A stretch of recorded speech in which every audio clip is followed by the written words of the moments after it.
ఇలా నీ శరీరం ఎక్కడ ఏది ఉంటే చూడడానికి మంగళకరంగా ఉంటుందో అన్ని మంగళాలను నీ యందు ఉంచి నిన్ను ఈ విధంగా తయారు చేశాడు. ఆ నిన్నుని ఇంకోళ్ళతో పోలిక లేకుండా ఉంచాడు. ఇలా ఎన్ని నువ్వులు ఉన్నావు, ఆ ఎన్ని నువ్వుల్లో కూడా ఎక్కడ ఒకరితో పోల్చుకోవడానికి అవకాశం లేదు. పోల్చుకోదగిన విషయం ఏదన్నా ఉంది అంటే అందరిలోనూ పృథ్వీతత్వం ఒకటే ఉంది. ఈ జగత్తంతా, ఈ క్షేత్రం అంతా కూడా ఒకే రకంగా ఉంది, ఆనందంగా ఉంది.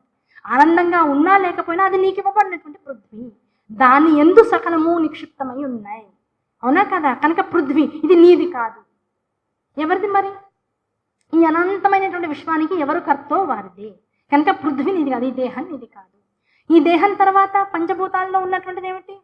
అగ్ని. వేడి వస్తుంది, గట్టిగా ఒక 5 నిమిషాలు మాట్లాడామంటే ఎంత చలిలో మాట్లాడుతున్నా సరే లోపల నుంచి చెమటలు వస్తాయి. అవునా కదా? అయ్యా కార్తీక మాసంలో పొద్దున్న స్నానం చేయాలంటే మాత్రం బాగా చలేస్తోందండి, మరి దాన్ని ఎలా వేడిగా మార్చుకోవాలి? అందుకనే స్నానం చేసే ముందు బ్రహ్మముహూర్తంలో నిద్రలేవమని చెప్పారు. ఆ బ్రహ్మముహూర్తంలో నిద్రలేచిన తర్వాత ఏం చేయమన్నాడు? మొత్తం ముఖమండలం చక్కగా కడుక్కొని ముఖ ప్రక్షాళన చేసుకుని ఇంటినంతా శుభ్రం చేసుకున్నాక కుడి ముక్కులోంచి ఎక్కువగా ఊపిరి పీల్చి వదులు. ఎన్నిసార్లు? 10 సార్లు, 50 సార్లు వదులు. అప్పుడు ఏమవుతుంది? అగ్నితత్వం పుడుతుంది. అగ్నితత్వంలోంచి ఏమవుతుంది? శరీరం అంతా కూడా చెమట పడుతుంది. ఆ చెమటలో వెళ్ళి చన్నీళ్ళు స్నానం చేయి, హాయిగా ఉంటుంది. యోగాభ్యాసం, యోగ ప్రక్రియ కూడా అంతర్లీనంగా పెట్టేశారు. కనుక అగ్ని ఉంది. గట్టిగా మాట్లాడితే అగ్ని వస్తుంది, చెమట పడుతుంది. అవునా? గట్టిగా నడిచామంటే అయ్యో సమయం అయిపోతుంది, 6 గంటల లోపల వెళ్ళాలని గవ్వ పరిగెత్తుకుంటూ వచ్చాం, చెమట పట్టింది శరీరానికి. గట్టిగా ఓ విషయం గురించి ఆలోచించాం, అగ్ని పుడుతోంది లోపల నుంచి. అసలు ఇంత కార్యం, ఇప్పుడు ఇంత రాత్రిపూట కూడా అన్నం తిన్న తర్వాత కూడా మళ్ళీ గ్రహించుకునేటువంటి శక్తి జఠరాగ్ని లోపల అగ్నిగా ఉంది. నీ యందు హవిస్సులన్నింటినీ కూడా స్వీకరిస్తుంది. అంటే అగ్ని ఉన్నట్లే లెక్క. ఈ అగ్ని ఎవరు ఇచ్చే ప్రచోదనం అవుతుంది?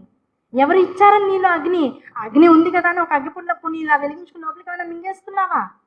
లోపల అన్నము లేకపోతే బియ్యము నీళ్లు పోసేసి ఇంకో అగ్గిపుల్లను కూడా మింగేసేసి లోపల ఏమైనా మంట రాజేస్తున్నావా? అవన్నీ హుతమవడానికి ఏమీ లేదు కదా.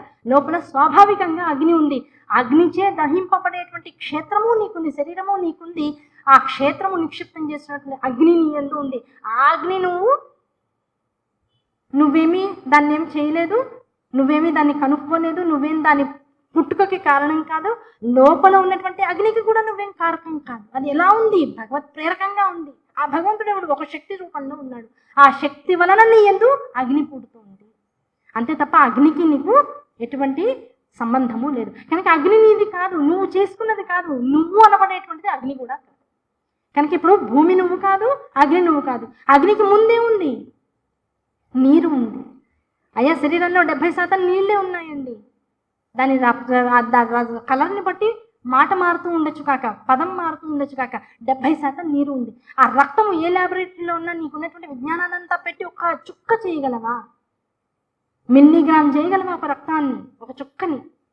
ఎక్కడా చేయలేవు. అంటే నీకు శక్తినిచ్చేది, నీ శరీరం నిలబడడానికి తోడ్పడేటువంటిది దేని వృద్ధి యందు నీ యొక్క ప్రాణం అనేటువంటిది నిలబడుతుందో దాన్ని నువ్వు చేయలేనప్పుడు, దానికి కారకం నువ్వు కానప్పుడు అది నువ్వు కాదనేగా.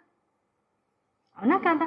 అవునా కదా? కనుక ఇప్పుడు రక్తం, ఇప్పుడు నీలో ఉన్నటువంటి నీరు కాదా, నీది కాదు. Yes or no? ఏడుస్తుంటే, బాధ కలుగుతుంటే కళ్ళల్లోంచి నీళ్ళు వస్తున్నాయి, ఆనందం కలుగుతుంటే కళ్ళల్లోంచి నీళ్ళు వస్తున్నాయి. ఏ భావన నీకు కలిగినా వచ్చిన చారిక ఉంటుంది. ఈ కంటిలో ఉన్నటువంటి ఆ కాస చారిక ఎండిపోయింది అనుకోండి, కళ్ళు కనపడడం మానేస్తే అదో కొత్త రోగం. కనుక ఈ కంటికి దృశ్యం కనపడేటువంటి ప్రపంచానికి మధ్య ఒక చిన్న నీటి పొరను అడ్డు పెట్టి ఆ నీటి పొర ద్వారా కనపడేటువంటి బుగ్గగా ఒక